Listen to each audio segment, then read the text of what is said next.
I'm Rod Campbell. I'm the Research Director at the Australia Institute. We're a research organisation mainly based in Canberra, although I'm back based in Melbourne now.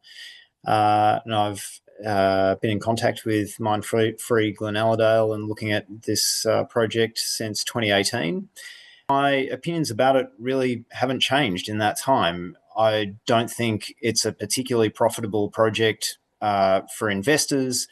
I think it's a particularly poor project for the local economy, and I don't think it's a material factor in the Victorian economy.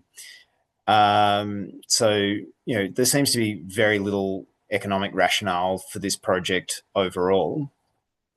To go through those points fairly quickly, we know that this project can't be particularly profitable because in economics, it's always a good idea to look not at what people say, but at what they do. And what Rio Tinto did when they owned this project for a very long time, what they did was nothing. They drilled a lot of holes. I'm sure they did a lot of good analysis. And in the end, they decided not to develop it because I can only read into that it didn't meet their benchmark requirements for investment. It wasn't profitable enough for them to proceed with. And then when it came to the EES a few years back, of course, the EES said that it was going to go gangbusters. But if you looked at what they did, it was really very strange. The EES was written by one of Australia's best known economists. He used to head the federal government's Bureau of Resource and Energy Economics. This is a guy with unparalleled access to research on commodities markets and mining economics in general. And that EES relied, not on hard revenue and cost figures, but on a lot of really unorthodox numbers, things that aren't usually in a cost-benefit analysis, things that economist had criticised other people for using or suggesting.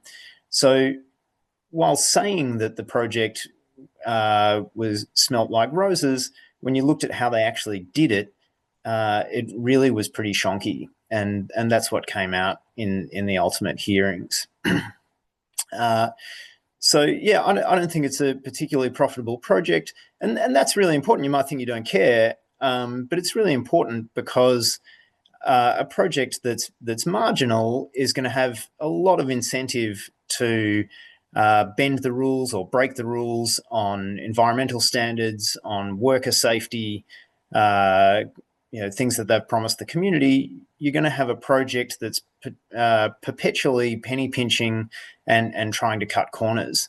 And as Ian and I'm sure other speakers have highlighted, there's a huge amount of risk in that for you guys, and you guys would know that better than I would. Touching on some of the things that Ian talked about and the sort of local or regional economy, I talked about that a fair bit in my evidence to the hearings. I'm going to try and share my screen. This is from my evidence. This was the main table I did where I sort of tried to quantify some of the things that Ian was talking about of what would you basically expect to happen if horticultural output in your region, in the Lindenow region, reduced by 1%, 5%, or 10%. The kinds of again, I defer to all of you who'd know much better whether or not that seems likely or foreseeable, but these seemed like fairly conservative, small, arbitrary numbers just to kind of dip our toe in the water of what would the economic impact of that be. And I guess these are such small numbers that they'd be numbers that would be difficult to prove and difficult to mount any kind of legal challenge that, hey, this project is responsible for this 1% change in our local industry. So it'd be very hard to prove, but I think it's a useful thought exercise, and it certainly seemed to make an impression on the delegates and the minister.